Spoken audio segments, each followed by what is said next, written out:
They live lives not unlike ours in small towns and villages across our province. They are the characters that make up the literary genre Southern Ontario Gothic, a style of storytelling that reflects Ontario back to itself and in true Gothic style doesn't hide away from the secrets, the torments, and an evil that lurks across the land. Joining us now for more on the genre and its place in our province, in Victoria, British Columbia, there's Jane Urquhart, award-winning author currently touring with her new book, The Night Stages. And with us here in studio, Shani Mutu, the University of Toronto's Jack McClellan writer-in-residence and author most recently of Moving Forward, Sideways, Like a Crab. Monica Lee is here. She's a professor of English who teaches Gothic literature at Brescia University College in London, Ontario. And Michael Hurley, poet and English professor at the Royal Military College of Canada in Kingston, Ontario. And it's great to have you three here in our studio, I think for the first time, right? You're all rookies here. And Jane Urquhart, lovely to see you again. I haven't seen you since I interviewed you, I think, for that old show, Studio 2. We did your old book, The Underpainter, and it's lovely to have you back on TVO again. Nice to see you. Oh, it's wonderful to be here. Let's, okay, I need a professor. So professors, come on in here because we're going to do some basic 411 on this. Okay, Monica? Southern Ontario Gothic, what is it?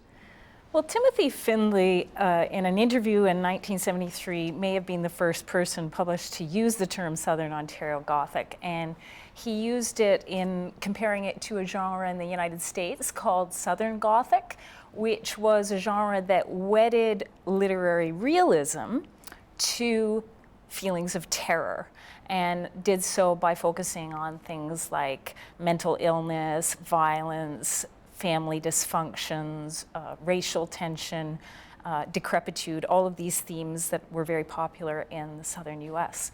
And because there was a tendency among Southern Ontario writers to write similarly, this subgenre, Southern Ontario Gothic, came into being. How far back do you think it goes?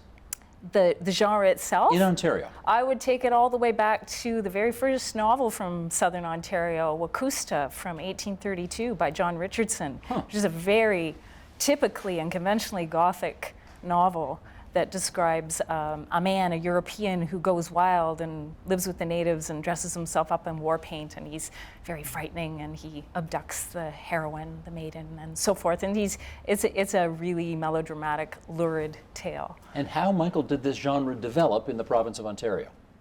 Oh, now there's another good question for Monica.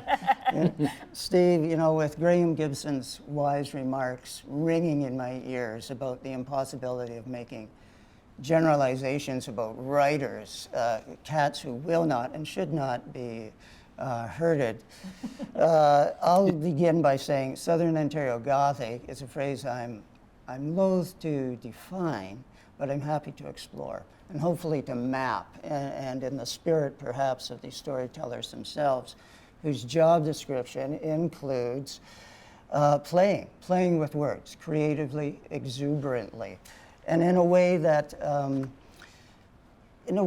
sort of maps the fears and desires and the perspectives of their society, like it or not.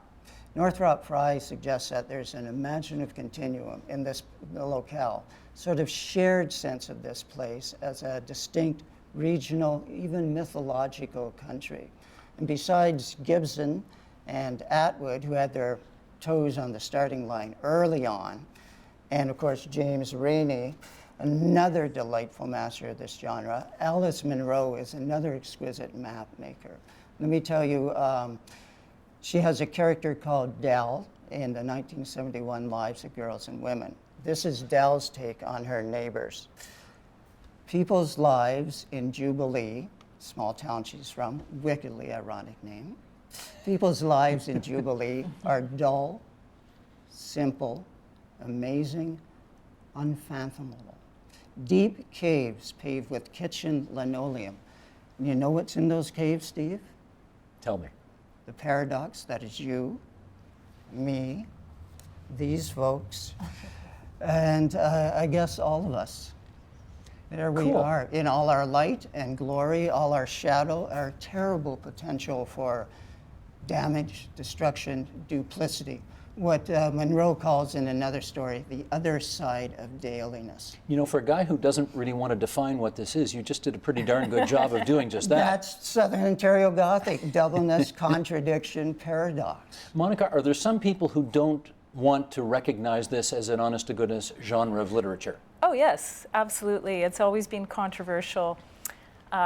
I think we can put the culpability for that on the critics in the United States who coined the phrase Southern Gothic in the United States, though, because to wed what was a non-realistic genre, Gothic, to realism is to stretch the term Gothic very broadly.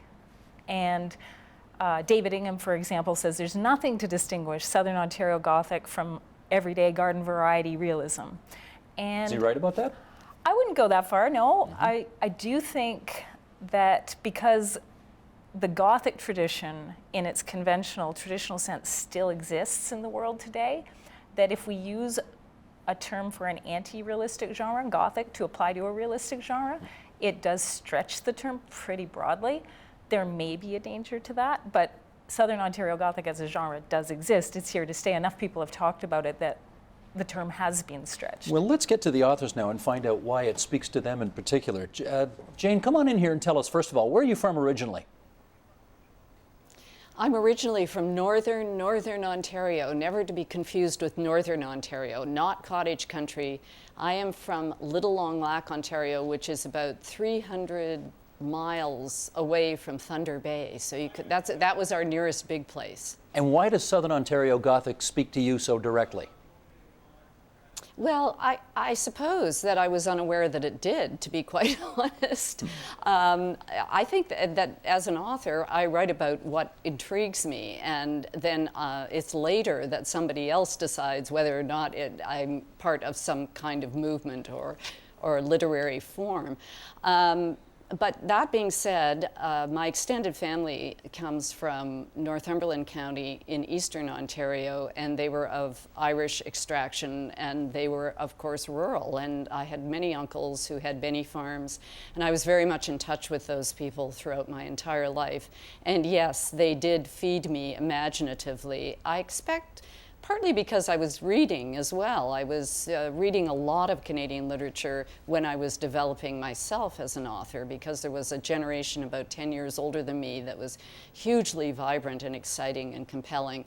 And so all of those forces, the rural aspect of my family mythology and the books that I was reading, I expect those two things combined to perhaps move me to a place where I might look as though I were part of a literary movement of some kind or another. Okay, all of that makes sense to me.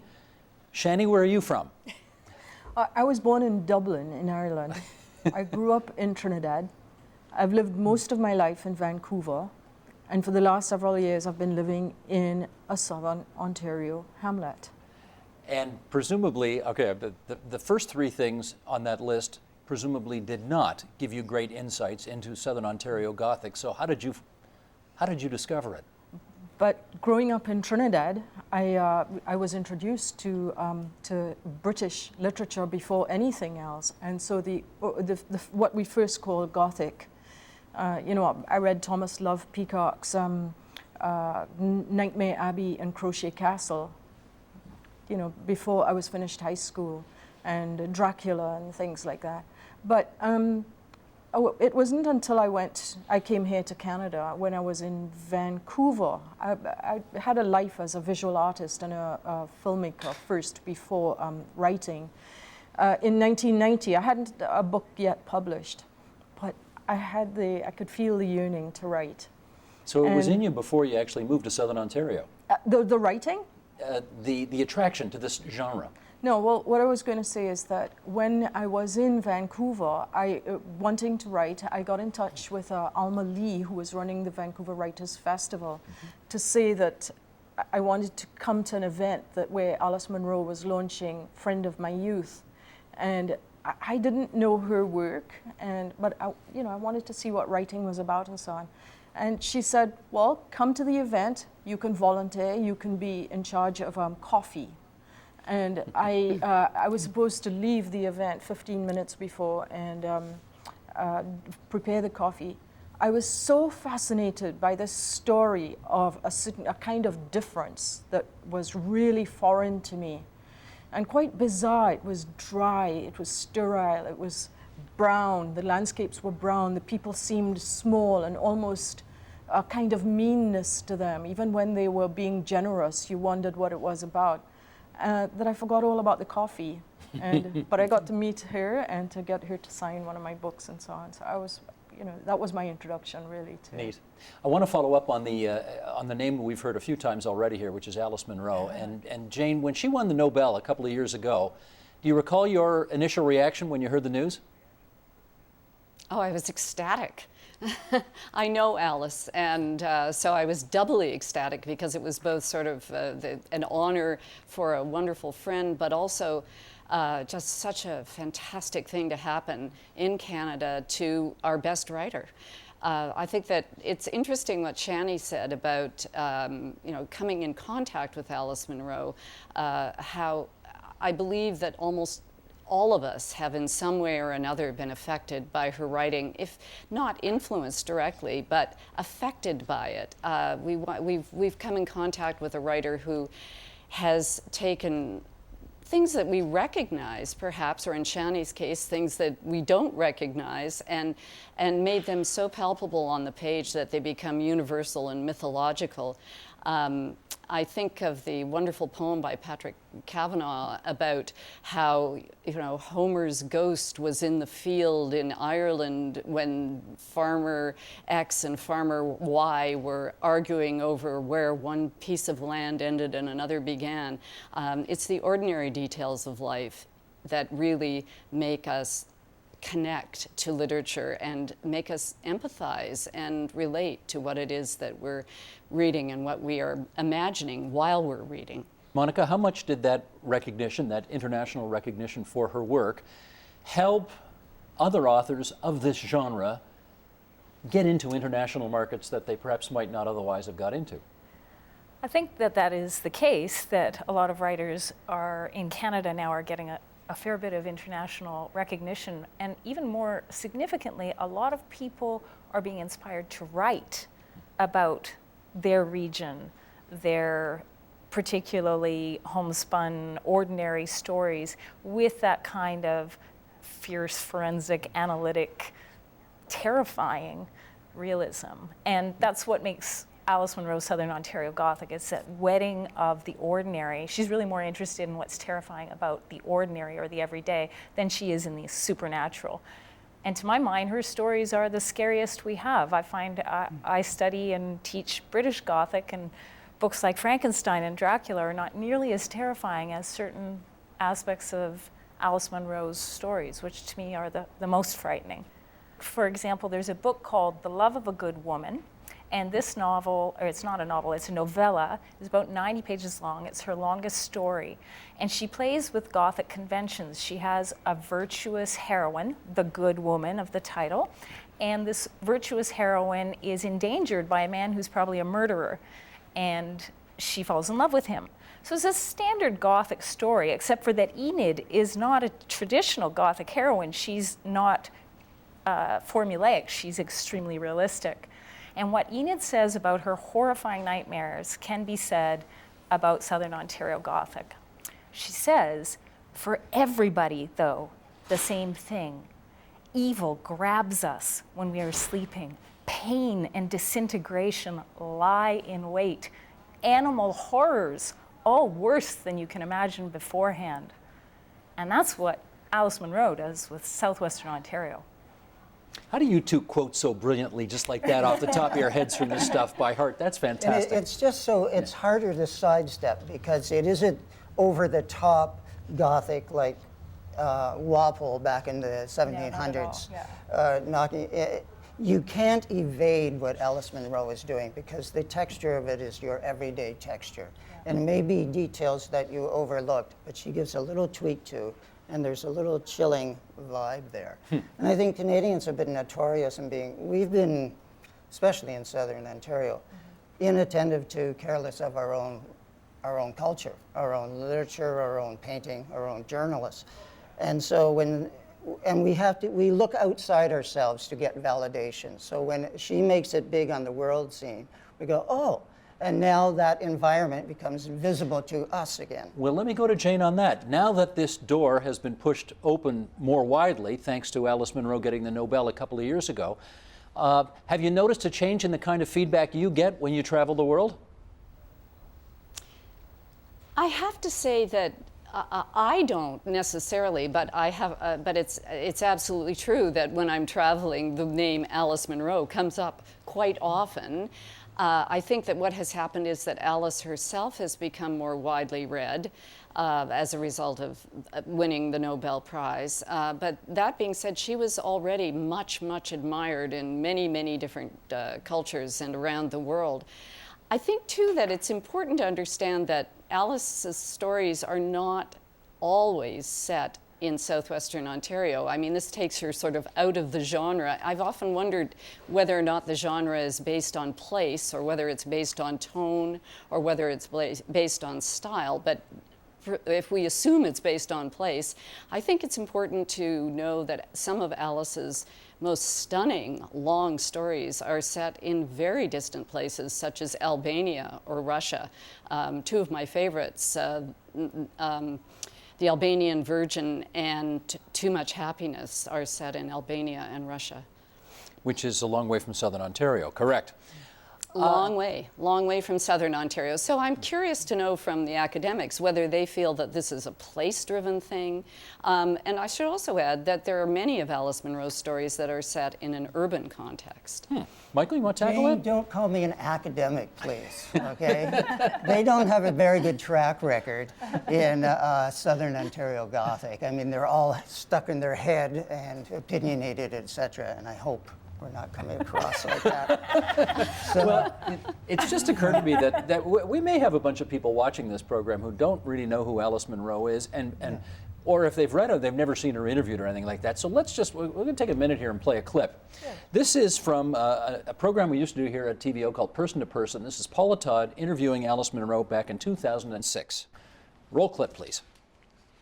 When I began to publish my first stories, the people who were close to me were generally horrified, or at least shocked.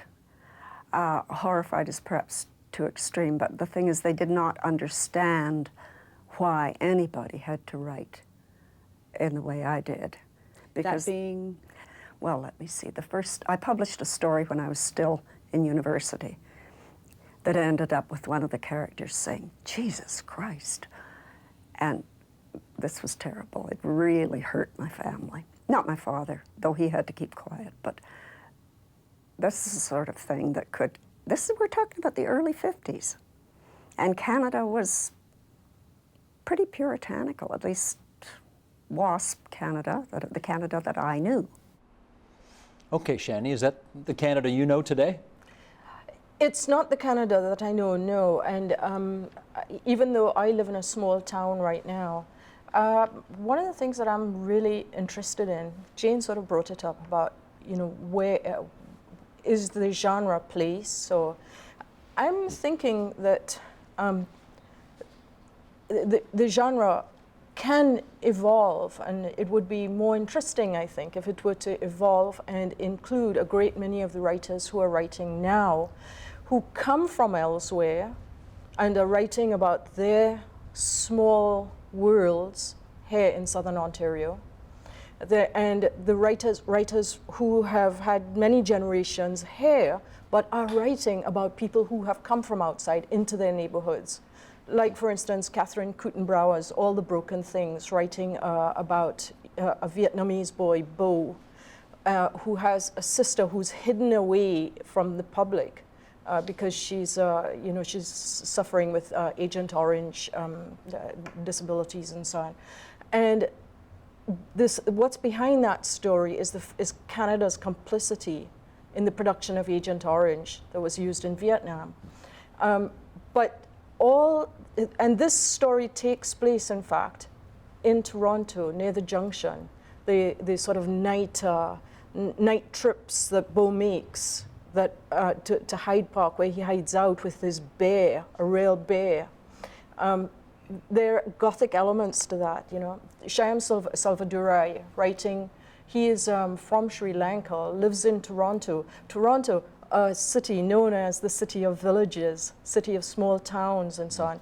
It in itself, it is a landscape of Gothic, it can be a Gothic landscape, where people are writing about the ghosts of their past, the things that they have brought with them that then merge into the present of the where they are, and what emerges from that. You know, it's a kind of a deterritorialization of the Gothic, I think. Well, it does raise something Jane touched on a moment ago, and Monica, let me go to you on this. You know, the importance of place in Southern Ontario Gothic. I mean, you heard Jane say that one of Alice's pieces takes place in Albania, and yet it somehow fits into the genre. So, talk to us about the significance of actually where the story happens. Yeah, well, the majority of Alice Munro's short stories do take place in southwestern Ontario. And even though she's lived a lot of her life in Victoria, she doesn't set very many stories in British Columbia. So there is a locality that is specifically Ontario. Having said that, I think that Ontario is characterized almost by the presence of ghosts. By that I mean we are a history, and this is true of Canada as a whole, but particularly in Southern Ontario, we are a history of people from a diaspora and several diasporas. And the early settlers all are haunted by their homeland, by the places they came from. And the land that we inhabit was inhabited for perhaps 10,000 years or more by First Nations people who have been largely displaced and even, to use a Gothic word, killed, right? And this is part of the repressed unconscious of Ontario. Our land is very much haunted by that history. The history of African Americans who were also chased off the land. And all of these stories are part of Ontario history. Now, if we have new immigrants bringing their stories from their other countries, that just makes the land more haunted. It doesn't make the land less haunted. So I think Ontario is an almost sort of place where everybody, except for the First Nations people, has ghosts from a past far away in another land, and consequently, and we have a long history as well. The British settlers who came here, the predominantly British settlers who came here, for example, were coming from literary Gothic in the 19th century in Britain during its heyday. So they brought those texts over, you know, they brought the Brontes and Keats and Coleridge and all of the British Gothic with them. That's what they learned in school. So that's just on the surface level, but beyond that, on a deeper level, we're a land of ghosts. And the stories are coming out of other stories. I mean, Gothic is fed on local legend, oral history, grannies' memories of this and that. And the land becomes resonant with story. That's why it's so wonderful to live in a place like England, where every corner, every tree, every river, there's a tale attached to it. And that's the gift that the Atwoods and Gibsons and Alice Munro and Jane are giving us. Our environment now is a storied environment. It resonates more with us. You make me think of Craig Shreve's novel, One Night in Mississippi, where he is actually writing, he's from Buxton, Ontario, and he is writing about an African-American young man who is caught up in race problems in the U.S. and so on. But Buxton itself is, it's a heritage area for the underground. It was a terminal for the underground. In Southern Ontario. No, where? Sorry, Western Ontario. Southwestern Ontario. Yeah, Southwestern Ontario. And he, I think he's writing once again another landscape. Like sometimes my own work is called Gothic Serious Blooms at Night, but it's not. There's no Canada in it. But I think it's also because we're writing about things under here, but they're percolating in this landscape coming from elsewhere. So it's almost as if there is another landscape on top of the one that we have here that is also being mined. Yes. So it's a layer on top of Southern Ontario landscape. It's a sort of a Southern Ontario unsettler kind of landscape, or Gothic. Jane, can I get you on this? Because I've got to tell you, in my world where I hang out with politicians too much, you know, I often hear this place is haunted because Kathleen Wynne is premier, or this place is haunted because Mike Harris is premier. I think you're talking about a different haunting, though. Can you give us some insight into that? Well, first of all, I'd like to say that this place was haunted, I think, even for the settlers themselves, and not just because they brought homelands with them, which they did, of course, and I've always thought, you know, everyone here, except our First Nations people, carry two homelands, one that has been abandoned and one in which they're living, but also because there was no culture, no Western culture of their own to connect to. So therefore, they also brought all of this Gothic literature with them, and other types of literature as well. The only thing that was being read, even by the time I was a child, was English literature from somewhere else. If you were very, very lucky, you might get the odd American text in school, an American novel, but mostly we were still reading English literature that was written by the English in England. Now, in my family, we were a bit different in that we also eagerly embraced any Irish literature that came into the house because, unlike the majority of the population, we were Irish. But I think that's something that is easy to forget, that those of us who grew up in the 1950s in Ontario really didn't have any Ontario literature or much Ontario literature to connect to. We were reading the English. Let me raise another issue here, and that is of animals. And to that end, want to play a clip, want to read an excerpt from something. You all know author and actress Anne Marie MacDonald. She recently had this to say about the Alex Colville exhibit at the Art Gallery of Ontario. It just opened as well at the National Gallery in Ottawa. And here she is talking about this theme you see throughout all of Alex Colville, a lot of Alex Colville's work, that crow, that very scary crow. Roll it, please. Angels, very interesting idea that Colville brought up. Certainly, the way I've seen the crows, I've seen them as witnesses, as intelligent witnesses and messengers, but they're seeing things from their own point of view. Some people have projected malevolence onto them, and I think, no, that's human paranoia. They're not malevolent, they're smart. And this is what Anne Marie MacDonald writes in The Way the Crow Flies. The crows saw what happened. Other birds were in the high branches and they saw too, but crows are different. They are interested. Other birds saw a series of actions. The crows saw the murder. Okay, Michael, you're on. Crows, animals, how do they figure in this genre? Well, we could start with Jane Urquhart's figure of Exodus Crow, who's an Aboriginal shaman, and his spirit animal is the crow. Why? Because the crow sees in all directions at once. And it's very attentive, and it picks up on shiny things, but it's also black, so it's got that sort of opposite character to it. Joseph Boyden's 3-Day Road, where we have Xavier Bird. There's so much imagery of animals in Southern Ontario in landscape and also in the stories. Starts off once again, as Monica was saying, with John Richardson's Wakusta. We have a wolf man with his wolf dog. He has another book called The Avenging Wolf. Surfacing furry creatures, babies raised by wolves. In Graham Gibson's Perpetual Motion, we have it's there. another one. Why is it there? Fur cover. Because we're haunted. We're haunted because part of our psyche in Southern Ontario has walled out the animal, the physical, the instinctual, the sexual. It's off limits. We're back to that clip you played for Alice Munro. You don't mention certain things. Certain things are not on the table for discussion.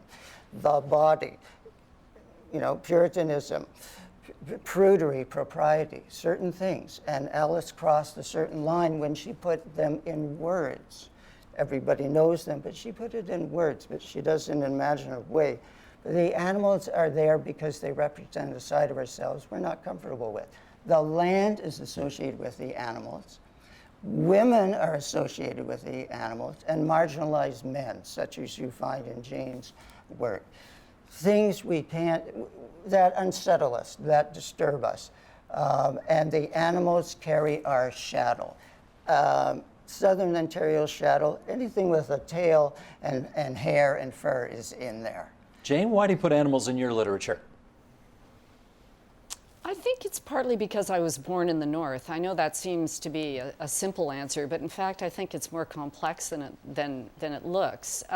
We still are in possession of some of the most unexplored wilderness in the world in this country, and it seems to me that the North sits up there like our super consciousness and directs us in ways that we're unaware of. I'm fascinated by how much attention is paid to the southern part of the country, and even in literature where there's a sort of ongoing argument about whether it should be rural or urban, an argument, by the way, that I think is nonsense actually, because it doesn't really matter. It either works or it doesn't. But the whole time that this argument is going on, there's this huge, vast tract of land that rises above us while we're down there squabbling, and still is, to a certain extent, filled with animals and natural resources and natural phenomena. I think that, the animals have been disrespected in our country right from the beginning, right from the fur trade on, and right from the fact that we, of course, didn't pay attention to our First Nations people who told us that animals were very, very important. Let me, in our remaining moments here, now put one last issue on the table, and that is whether or not this genre has legs. And by that I mean this. Let's read this. This is Alice Munro was told to Graham Gibson in 11 Canadian Novelists. Came out a long time ago, actually, 40 years ago now. It's a very rooted kind of place. I think that the kind of writing I do is almost anachronistic because it's so rooted in one place, and most people, even of my age, do not have a place like this anymore. And it's something that may not have meaning very much longer. I mean this kind of writing. Now, she said this more than 40 years ago, and it's still as a genre with us now. But Jane, I wonder, now that this province is getting more and more urbanized by the day, do you worry at all that this genre may resonate less with people going forward? Well, first of all, I think it should be pointed out that the genre was handed to the writer. The writer did not think to his or herself, I know, I'm going to write something in the Southern Ontario Gothic genre. I don't think writers think like that. They don't invent genres and then rush off and write books that fit neatly into whatever defines that particular genre. However, having said that, I'm also not a believer, as I think I mentioned before, in anything determining the value of a novel, any external circumstances determining the value of fiction. So, for example, if you write a novel that is now set in rural Ontario, when Ontario is in the process of urbanization, I think that could be a very interesting novel. It could be, especially if it were a contemporary novel, to watch that whole process take place.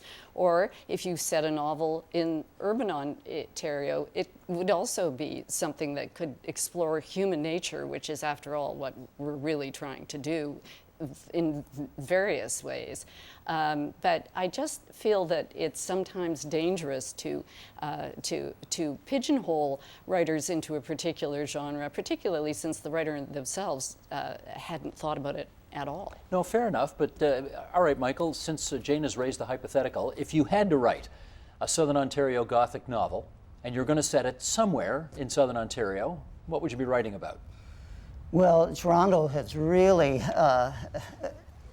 occupied the Southern Ontario muse for a long time. I'm from Tillsonburg. I could set it in rural Tillsonburg. I don't have any problems with the sense that we're becoming more urban. I think we're looking for roots. We're looking for that sense of a definite place. I would borrow heavily, if I was writing a novel, from the Munros, from James Rainey, from Gibson, and all of them are dealing with duplicity. The Joseph Boyden, Alice Munro, Jane,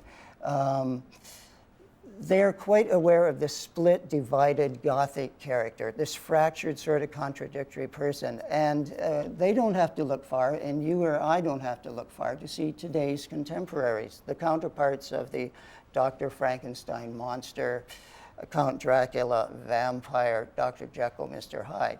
Consider, if you will, the Gothic gap between the appearance and the reality, the public persona and the hidden other Hyde of Ontarians like Gian Ghomeshi, Rob Ford with his shadowy underworld encounters, meticulous control freak Colonel Russell Williams, the midnight rambler, rapist, a murderer, the boy next door, Paul Bernardo, that quintessence of dullness, seemingly, the former Prime Minister Mackenzie King, who Robertson Davies says, you know, he was secretly communing, Steve, with the spirit of his dead mother, who he felt had taken up residence in his cat. Not to mention the current Ontario-born, Ontario-raised Prime Minister, he of the very Gothic pronouncements about a great evil descending on the world, reaching its tentacles into our lives, our innocent lives, unless we sacrifice our hard-won civil liberties in terms to get the security of Bill C-51, which its detractors nationwide see as a very Frankensteinian piece of legislation. Michael, get off the fence and tell me what you really think. Come on. Friends, we have 30 Fair seconds. enough. We have 30 seconds left, and I think we should send our viewers into the Ontario night with a recommendation, can be one of yours, of a Southern Ontario Gothic novel. Jane, you want to go first? What are you recommending? I'm thinking now. I guess probably Fifth Business by Robertson Davies. I think that particular novel sums up what it is that we think of as the Gothic in Ontario fiction. Fabulous. Monica? May I give you a play? Sure. James Rainey's The Donnelly Trilogy, the first one at least, Sticks and Stones. The Black Donnellys? The Black Donnellys. Yeah. It is Great story. He is one of our best Gothic writers from Southern Ontario, and he's one of the most influential. He's had a huge impact on a lot of writers who are more famous than he is, like Alice Munro and Margaret Atwood. This is Lucan, just outside London, Ontario. Is this where That's the story correct, took place? yeah. Okay. Lucan, Good. Ontario. Michael? Graham Perpetual Motion, 1982. Easily one of the highlights, literary highlights of this province. And it has, not only has legs, Steve, it has wings. Well said. Shani? Well, because I'm interested in championing the idea of the evolution of the genre, I would actually champion Catherine Kutenbrauer's All the Broken Things, which, although it was just released a year ago perhaps, has all the elements of the classic,